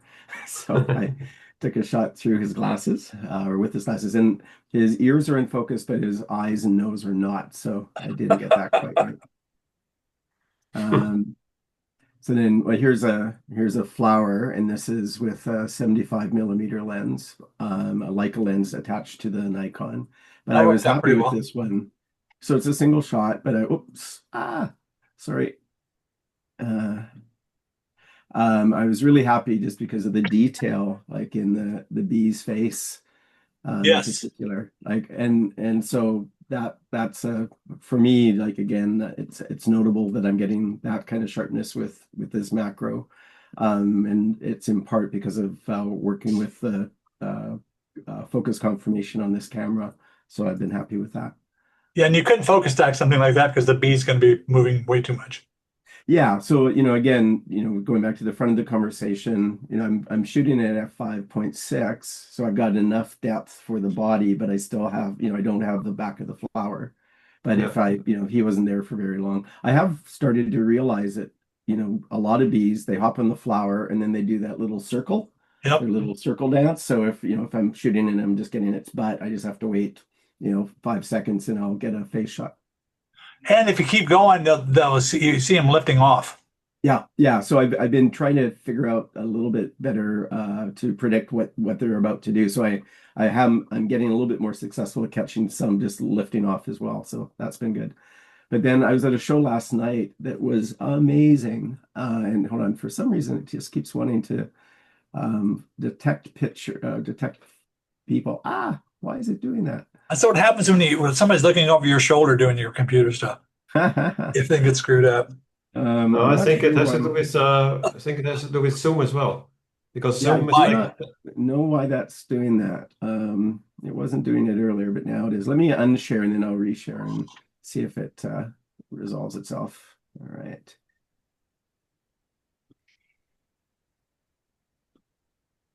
This is a group that was performing the music of Betty Davis, and then there was a previous one that did Miles Davis. It was a really good, it was a wonderful night. And I was right up at the front of the stage, and I'm shooting this with a 50 millimeter lens manually, but through the Nikon.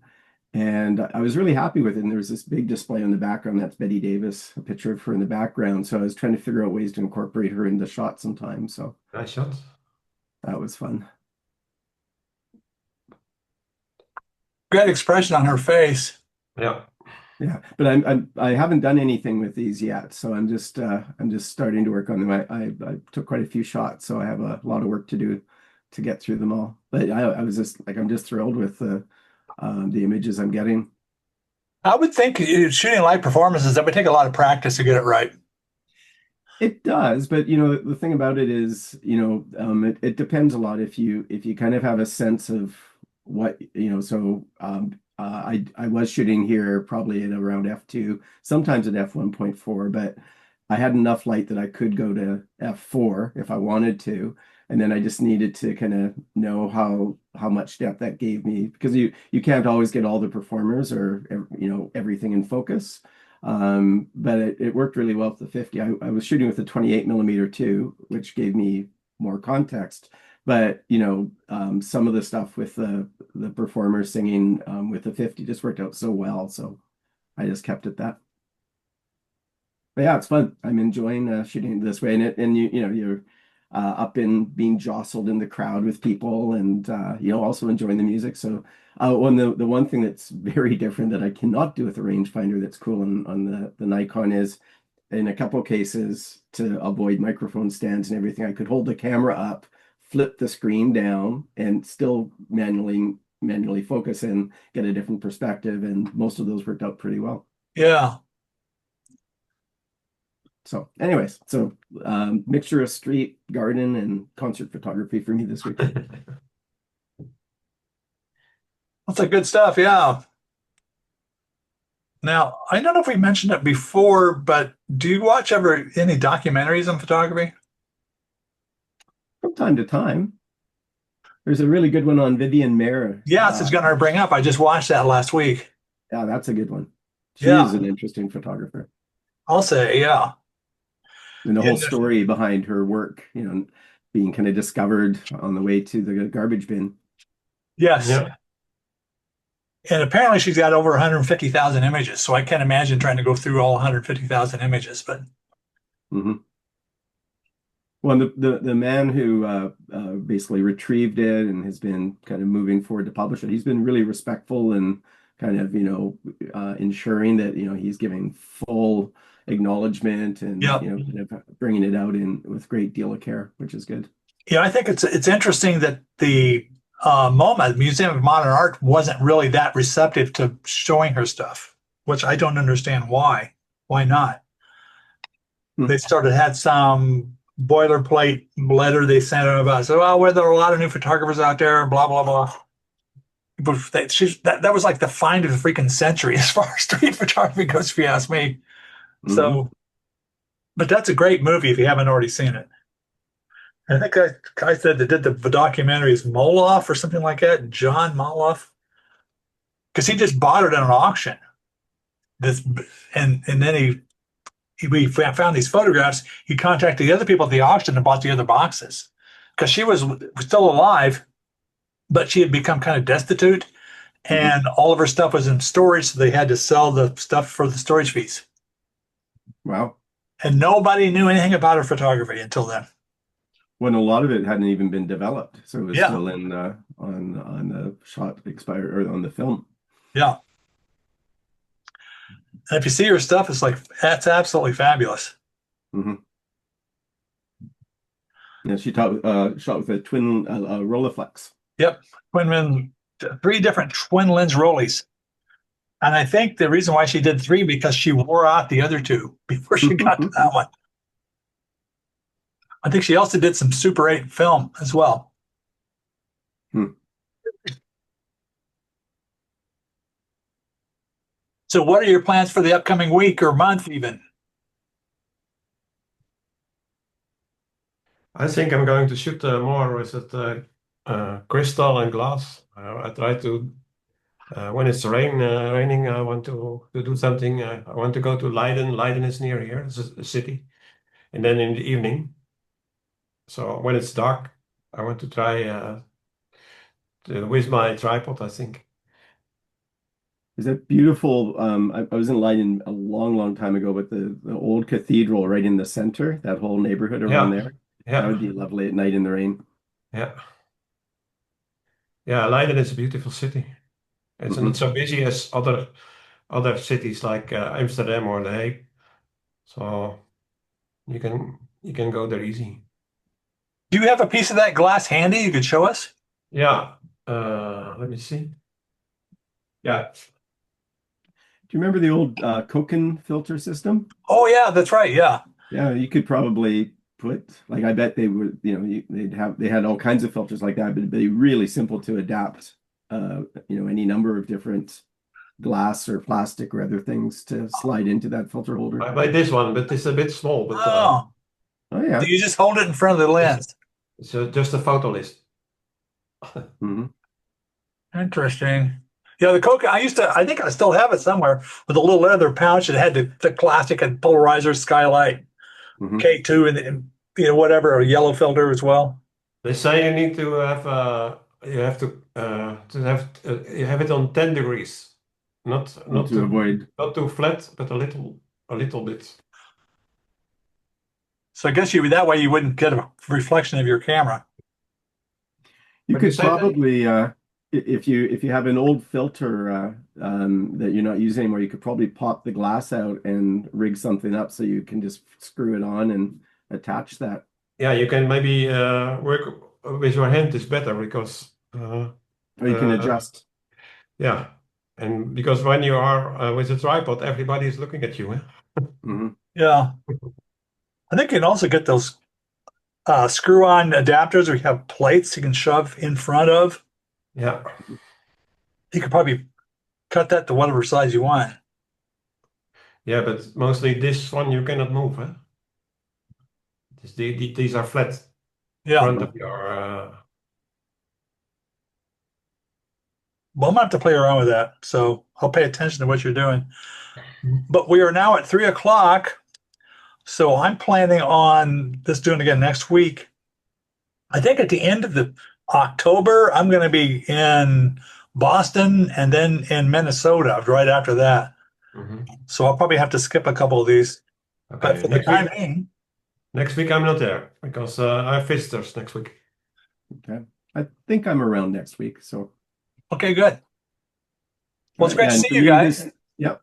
Enjoy the week, everyone. You Happy too. shooting. Good seeing your See you stuff. later. Bye bye. Bye bye.